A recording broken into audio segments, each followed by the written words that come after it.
Alright guys, this is a plus 11 Sea of the Triumvirate run that I decided to record. This is the first time that I'll be or have ever recorded my gameplay.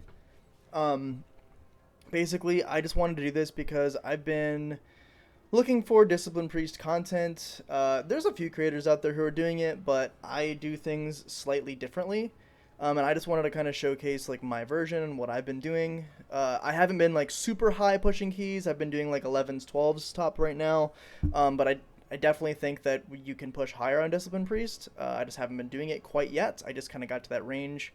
I got all my portals, etc. So the reason why I chose this specific one was actually because there was some mistakes made, and I like to showcase that. I don't like to showcase like perfect runs where everything goes perfectly and everyone does everything the correct way. So I make a couple of mistakes, and my mage makes a couple of mistakes. I didn't catch anything else. I didn't like super heavy look at this one, every single aspect. But point is, some mistakes were made, but we obviously cleared the key without too many hiccups.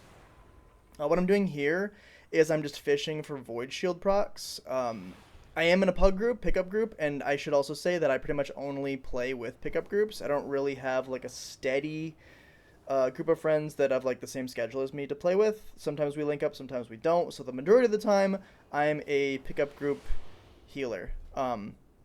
Just to showcase my talents, if you guys want to pause it here, I can do a like deep dive talent discussion later in a different video, but if you just want to copy and paste just to try out my version, feel free. Only thing that I'll mention there is I do take Wheel and Woe as opposed to Expiation, which a lot of other Discipline Priests are taking the Expiation. I don't think it really does a whole lot personally. I really like the Wheel and Woe talent and the shield strength instead. Those buffed up shields I think do more than the Expiation damage does, but anyway. With the talent setup that I have, you don't really have to focus too much on manually spreading your pains. You just kind of pain a couple of enemies and then you put penance to spread your pains that way. What should I say first here? I basically just kind of want to follow the key and just talk with some like, specific moments that happen. Their early usage of pain suppression to make sure that anybody taking like heavy damage is mitigated. You want to have kind of fast fingers on Discipline Priest to pre-mitigate damage before it goes out. We're not super good at pushing health bars up really quickly from a really low state. We do have a couple of buttons that are mostly procs that let us do that, but for the most part, you want to be kind of like preventing damage as opposed to reacting in general. Here I've got uppies. I definitely should be playing it. I think that is one of the things that I do poorly here. Okay, yeah, I do it a little bit late. Doing the Ultimate Penitence cast a little bit earlier than that would have been more ideal there. And one thing that I'll say that I'm noticing right here is a lot of content creators I've been seeing recently talk about like when you're Oracle using defensive penance versus offensive penance, when it's good, when it's bad. People like Automatic Jack, who I'm not like throwing shade to Automatic Jack. He's an amazing priest. He's better than me for sure, like overall. But I have heard some content creators say like, "Oh, offensive penance is dead. We don't use it that much." And I'm not sure that I agree. I feel like the numbers shake out pretty much to where you want to be offensive penancing like 95% of the time, or maybe 90% of the time. It's only when specifically a singular ally is taking heavy damage and nobody else is, that you want to be utilizing the defensive penance on that target. Um, for the most part, your offensive penance is going to be cleave healing pretty effectively, so I use offensive penance almost every time. Also to upkeep the Shadow Word Pain ticks. How do we deal with healing like one or two people who are taking damage? The ways we do that are pretty much just uh, our Shadow Mend procs, our Surge of Light procs on Flash Heal, which can also couple with Shadow Mend procs, and when that happens, it feels really, really good. And then our Wheel and Woe buffed shields, power word shields, and void shields. So we are kind of like a proc healer with the current iteration, at least the way that I've been experiencing it as Oracle.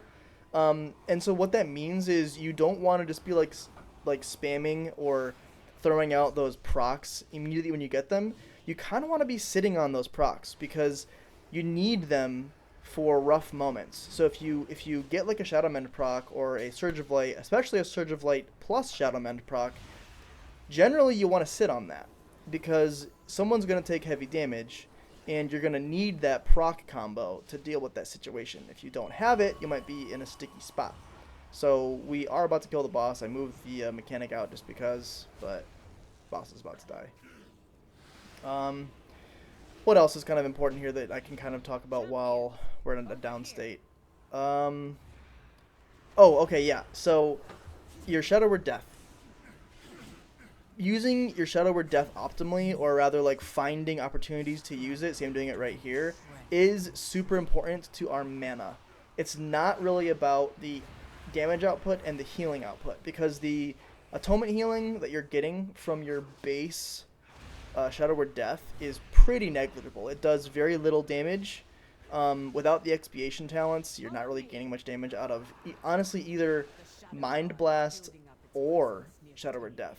Those talents or those buttons alone are pretty useless. And one other thing that I do, pretty controversial, that other, creator or Discipline Priests or creators will say is probably bad, but I've been functioning just fine without it, is I have actually removed Mind Blast from my bar. It costs a lot of mana. It does very mediocre damage, even with all of the shadow buffing talents on the right side of the tree, which I'm not actually taking all of them in this version of the build. But either way, it does very mediocre damage. You're really only using it to proc your Shadow, not your Shadow Fiend, the talent that makes your Shadow Fiend and Mindbender teleport behind the enemies and slash in an area. You're proccing that talent with it, and you're kind of like buying a shadow buffed penance if you take the talent that gives you that buffed penance when you cast Mind Blast. But I find that the talent points utilized there, I've been testing myself. I generally just don't think it's worth it. I think that just foregoing all interactions with Mind Blast is just as effective and easier to play than if you were to try to optimize Mind Blast and utilize it for those buffed penances. I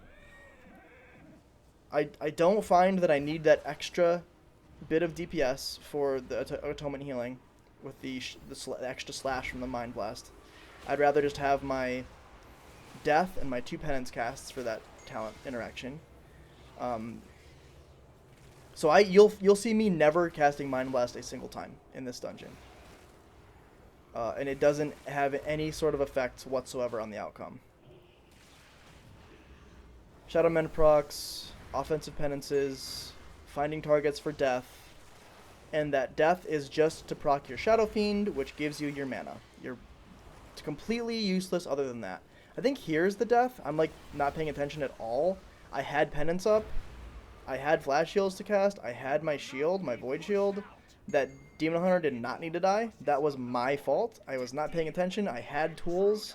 I had my trinket. I had penance. I had, flash. I think my shield was up. Anyway, there's lots of things I could have done there to save him. I just wasn't paying attention whatsoever.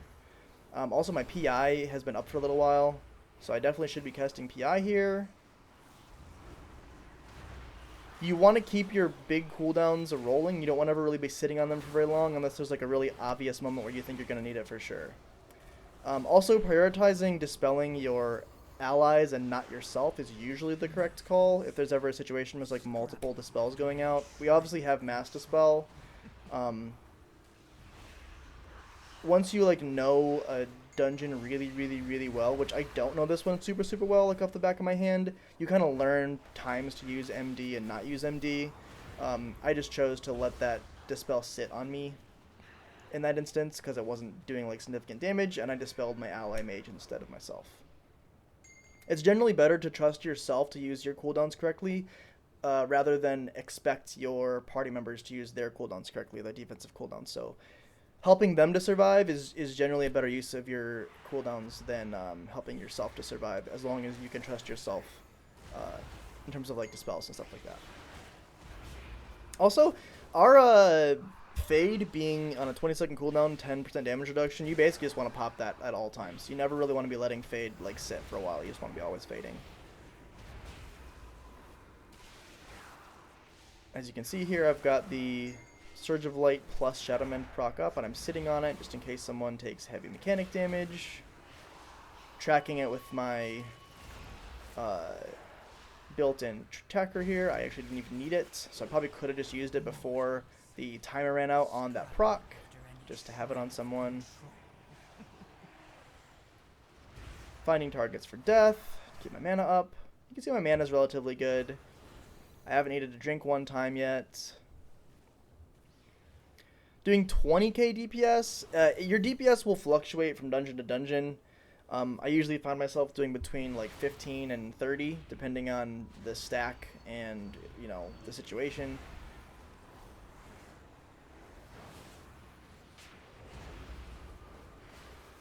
Offensive penancing.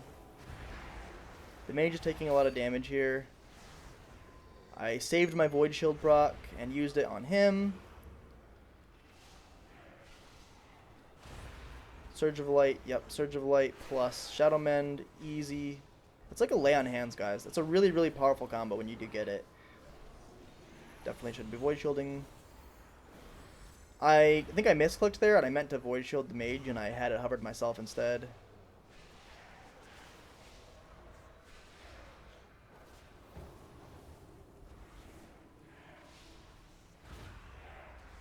Another thing that I'm not doing optimally here, that I definitely could be, is paying more attention to my wheel and woe stacks. You definitely don't need to be like using a powered shield every single penance. Like penance, shield, penance, shield, penance, shield. You don't need to be doing that. A lot of the times I feel like it's better actually to like double penance and wait for those charges so you can get like 8 stack or more wheel and woe, and then if nobody's taking damage, obviously you can save those higher powered shields for when someone is in trouble. We don't do a great job here of clearing out all the balls. I should definitely be healing that mage there, which I do. I think I waited a bit too long on that one. Instant cast Radiance, definitely should be shielding myself. Yep, okay. So again, here, not playing this dungeon very, very optimally. Not super aware of all the damage patterns. I think I've only done this one like 2 or 3 times at this point. This was my last portal that I needed to unlock, so I just rocked an 11 with this random group. I had penance up there for our defensive penance. I had shield up there. I had my trinket up there.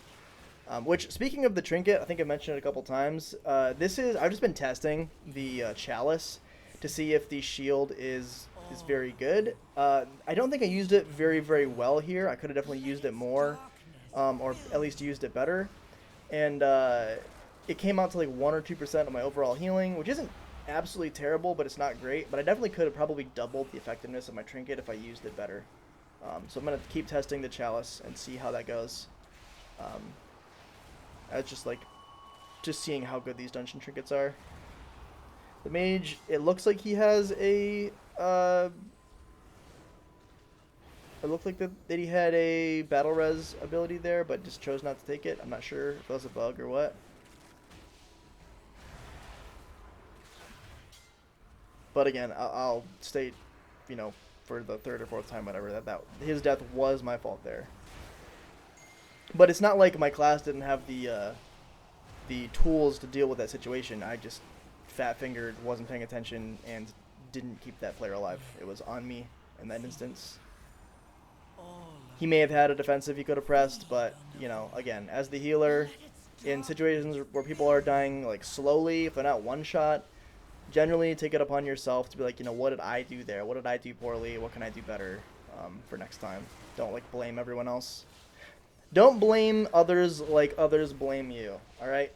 Healers get a lot of shade, like, oh, I died, healer problem. A lot of the time, you could have changed the situation, but there's plenty of dumb moments either where DPS, or other moments where DPS just, like, stand in bad shit, or don't kick something, don't do a mechanic, and it's not really on you in that situation. But in this instance, it was my fault.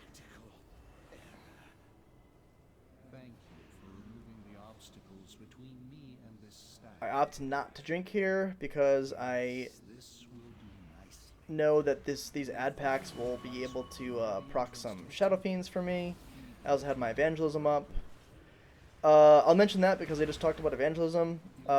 With the talent setup that we're running, where we have the Mindbender as opposed to the 18% or whatever percentage healing and shielding buff you can optimally or optionally choose instead. It's a choice node.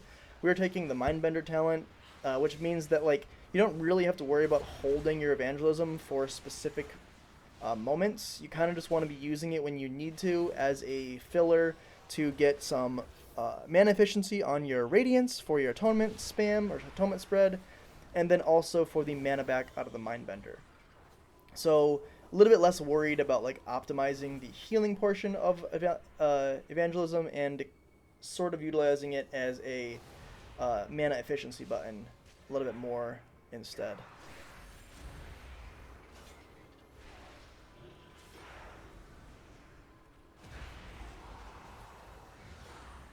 I think I accidentally clicked that paladin here and I was targeting the paladin when I meant to be targeting the enemies.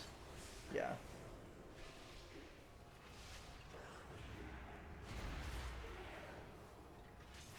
Death should be coming up here using the death. I'm not looking at, there we go. As you can see, the Surge of Light and Shadow Mend procs together actually quite often, guys. And when that happens, it's just amazing. It's like a lay on hands. That combo together is so nice. So kind of sitting on them for a second when you get them, like I mentioned earlier, can be super valuable. We don't really have very good spot healing unless we have procs, so you kind of have to sit on those.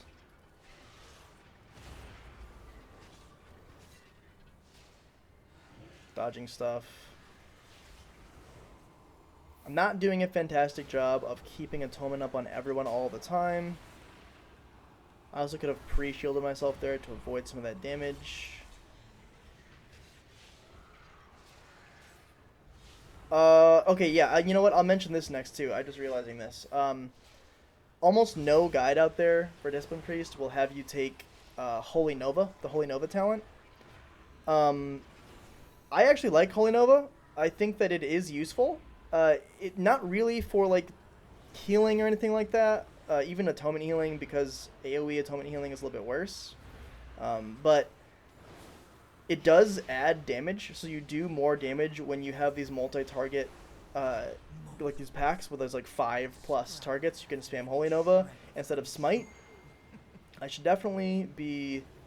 See, I was in my Ultimate Penitence there, and the Paladin was still taking heavy damage, which was a little bit strange because normally when you are in Ultimate Penitence and your ally has Atonement on them, they should be basically immortal. So I'd have to kind of go back and see exactly why he was taking such heavy damage there, even though I was in Ultimate Penitence. If there's something, yeah, see, that was not our fault, guys. That was DPS players standing in Mechanic and getting a one-shot.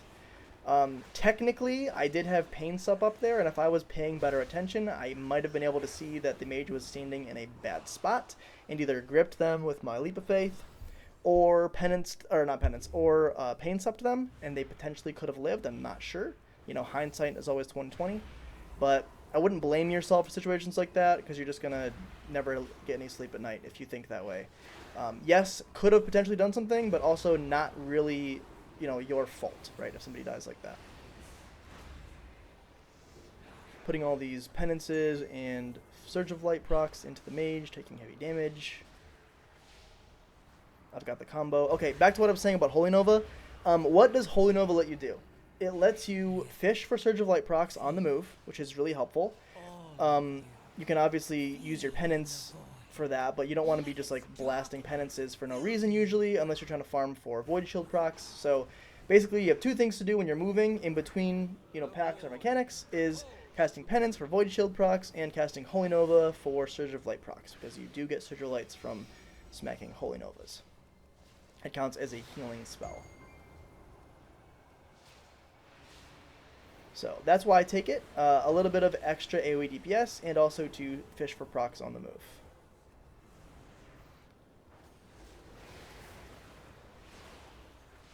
I'm holding on to PI for too long here. Should definitely be PIing. I don't know why I'm not PIing. Somebody needs that PI. almost got hit by a ball. Okay, there's the PI.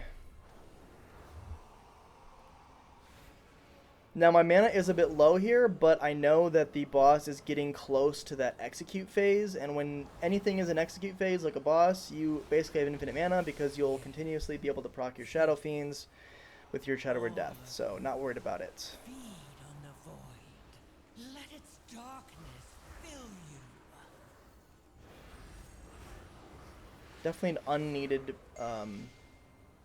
pain suppression there. I think I actually cast it because I was testing my macro to see if my, because I currently have my Chalice macroed with my pain suppression. I think that was what I was doing. I was seeing if it would work, which obviously like suboptimal for the gameplay. But sometimes when I'm just like testing stuff, I get in these like testing modes where I just go, oh, you know what, let's try this, and I just do stuff like that sometimes. So do as I say, not as I do, right?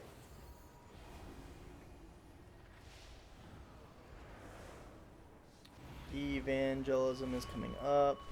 I should probably save it. Yep, I save it because the boss is dying. If the boss had a little bit more HP and things were getting sketchier and sketchier, I would have definitely used evangelism, even though it was like the last part of the boss, but we didn't need it. Yes, Lenaru. We must get inside. This last boss is kind of interesting. I wouldn't say it's hard, but I've just seen groups struggle on it for kind of like no reason. Benefits being a Discipline Priest is we do have a lot of healing we can do while moving, so that is nice. Which you do need that for this boss. It is rare that a Naru falls into void this way. I should definitely be seeing that my Fortitude is glowing. Thank you, Blizzard. I am not seeing that, and realizing that my mage needs Such musings can stam buff. This entity must die.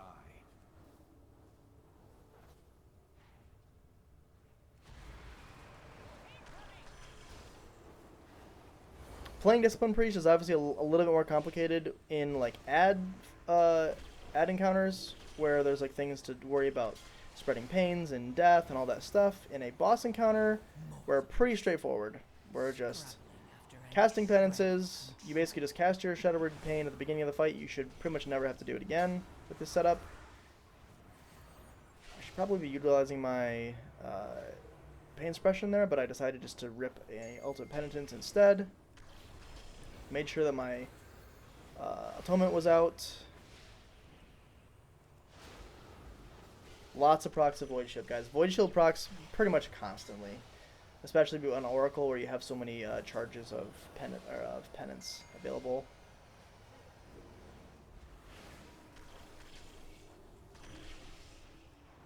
Again, mostly offensive penance for the cleave healing. Smiting in single targets. See, that mage's health bar went from like half to full off one penance, offensive penance cast.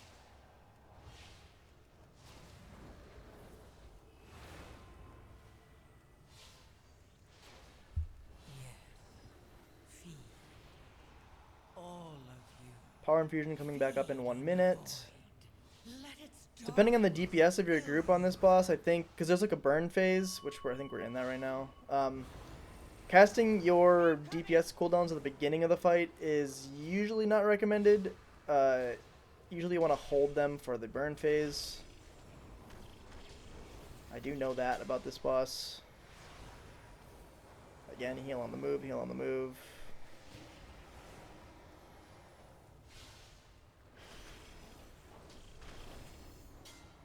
It's me this time.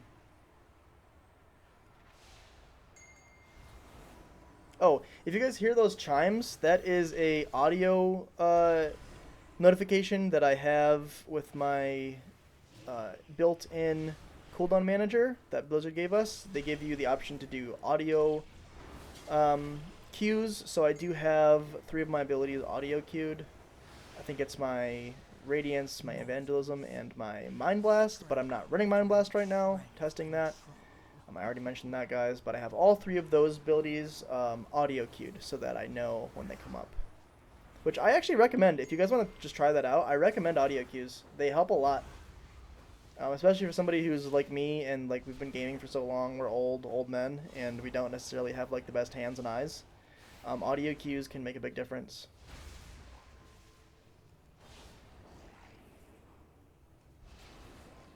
So this boss is pretty easy, honestly.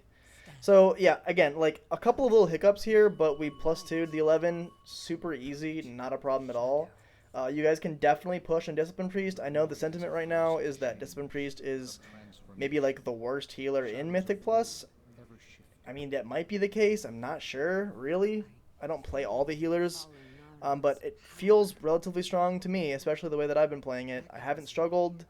Um, I think I'm like 263 or 264 gear score for this one.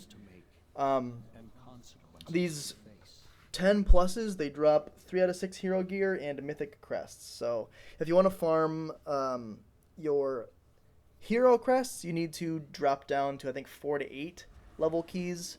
But to get the actual hero gear itself, you need to be at I think 8 plus, or 6 plus. It's 6 plus for the gear itself. Yeah, 6 plus for the gear itself.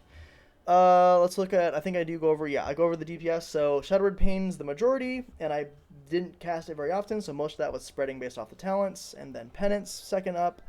Inescapable Torment did, I think, like 10% total between the two Shadow Beasts. And then here's the healing spread. Majority Atonement, but almost equally was the Void Shields. So those Void Shield procs are doing heavy lifting when it comes to preventative damage. And actually they do a decent amount of damage themselves as well. Yeah, there's that Chalice there at like 1%. Definitely could have optimized that though. I don't think I utilized that super well. So yeah, that is the run, guys. You want to try the build out, try the talents, see what you guys think. Also, feel free to comment as much as you want. I love chatting with people about stuff. Call me an idiot if you want to. But, you know, I'm doing pretty well with my setup. Regardless, I've done a lot of testing. I've played so many different builds. I've followed guides, tried my own stuff, etc. So this is kind of where I'm at right now, what I've landed on. I'm definitely going to be pushing, so you guys should see some higher keys coming up before too long. But again, I mostly pug, so it's not always going to go super well in pugs. If I get a more organized group together, I might showcase some of those runs as well. But anyway, enjoy, guys. Try out the build. Peace.